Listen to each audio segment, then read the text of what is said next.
ಇಂದು ಸಂಜೆ ರೆಡ್ ಆರ್ಮಿಯಿಂದ ವಿಜಯ ಯಾತ್ರೆ ನಡೆಯುತ್ತೆ. ಚಿನ್ನಸ್ವಾಮಿ ಕ್ರೀಡಾಂಗಣದವರೆಗೆ ವಿಜಯ ಯಾತ್ರೆ ನಡೆಯುತ್ತೆ. ಸಂಜೆ 4 ಗಂಟೆಗೆ ವಿಧಾನಸೌಧದ ಬಳಿ ಆರ್ಸಿಬಿ ಉತ್ಸವ ಇರುತ್ತೆ. ಆಟಗಾರರಿಗೆ ಶುಭ ಹಾರೈಸಲಿದ್ದಾರೆ ಮುಖ್ಯಮಂತ್ರಿ ಸಿದ್ದರಾಮಯ್ಯ. ಸಂಜೆ 6 ಗಂಟೆಗೆ ಎಂ ಚಿನ್ನಸ್ವಾಮಿ ಸ್ಟೇಡಿಯಂನಲ್ಲಿ ಸಂಭ್ರಮದ ಮಹೋತ್ಸವ ನಡೆಯುತ್ತೆ.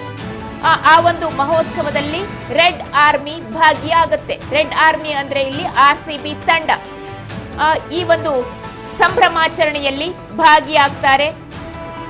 ಸಾಗರೋಪಾದಿಯಲ್ಲಿ ಜನರು ಕೂಡ ಸೇರುವಂತಹ ಎಲ್ಲ ಸಾಧ್ಯತೆಗಳು ಇದೆ. ರೆಡ್ ಆರ್ಮಿ ಮಹೋತ್ಸವದಲ್ಲಿ ಭಾಗಿಯಾಗುತ್ತೆ. ಇಂದು ಸಂಜೆ ವಿಜಯ ಯಾತ್ರೆ ನಡೆಯುತ್ತೆ. ಆರ್ಸಿಬಿ ತಂಡದಿಂದ ವಿಜಯ ಯಾತ್ರೆ ನಡೆಯುತ್ತೆ. ಚಿನ್ನಸ್ವಾಮಿ ಕ್ರೀಡಾಂಗಣದವರೆಗೆ ವಿಜಯ ಯಾತ್ರೆ. ವಿಧಾನಸೌಧದಿಂದ ಚಿನ್ನಸ್ವಾಮಿ ಕ್ರೀಡಾಂಗಣದವರೆಗೆ ಸಂಜೆ 4 ಗಂಟೆಗೆ ವಿಧಾನಸೌಧದ ಮುಂಭಾಗದಲ್ಲಿ ಕಾರ್ಯಕ್ರಮ ಕೂಡ ಇರುತ್ತೆ.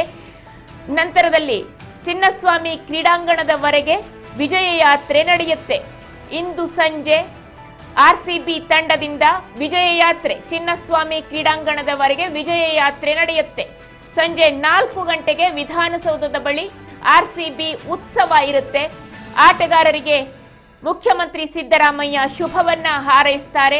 ಸಂಜೆ 6 ಗಂಟೆಗೆ ಎಂ ಚಿನ್ನಸ್ವಾಮಿ ಸ್ಟೇಡಿಯಂನಲ್ಲಿ ಸಂಭ್ರಮದ ಮಹೋತ್ಸವದಲ್ಲಿ ಆರ್ಸಿಬಿ ತಂಡ ಭಾಗಿಯಾಗುತ್ತೆ.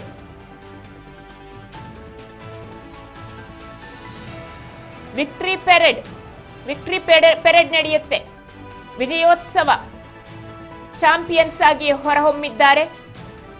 18ನೇ ಪ್ರಯತ್ನದಲ್ಲಿ ಕನಸು ನನಸಾಗಿದೆ.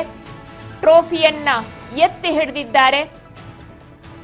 18 ವರ್ಷಗಳ ಕಾಯುವಿಕೆಗೆ ಅಂತ್ಯ ಸಿಕ್ಕಿದೆ. ಅಭಿಮಾನಿಗಳ ತಪಸ್ಸು ಫಲಿಸಿದೆ. ನಿರಂತರ ಪ್ರಯತ್ನಕ್ಕೆ ಯಶಸ್ಸು ದೊರೆತಿದೆ. ಇಂದು ಅಲಹಾಬಾದ್ನಿಂದ HAL ವಿಮಾನ ನಿಲ್ದಾಣಕ್ಕೆ ವಿಶೇಷ ವಿಮಾನದಲ್ಲಿ ಬಂದಿಳಿತಾ ಇದೆ ಆರ್ಸಿಬಿ ತಂಡ. ಅಲ್ಲಿಂದ ತಾಜ್ ವೆಸ್ಟ್ ಎಂಡ್ಗೆ ಬಂದು ಕೆಲ ಕಾಲ ರೆಸ್ಟ್ ಅನ್ನ ಪಡೆದು ನಂತರದಲ್ಲಿ ಸಂಜೆ 4 ಗಂಟೆಗೆ ವಿಧಾನಸೌಧದ ಬಳಿ ಆರ್ಸಿಬಿ ಉತ್ಸವ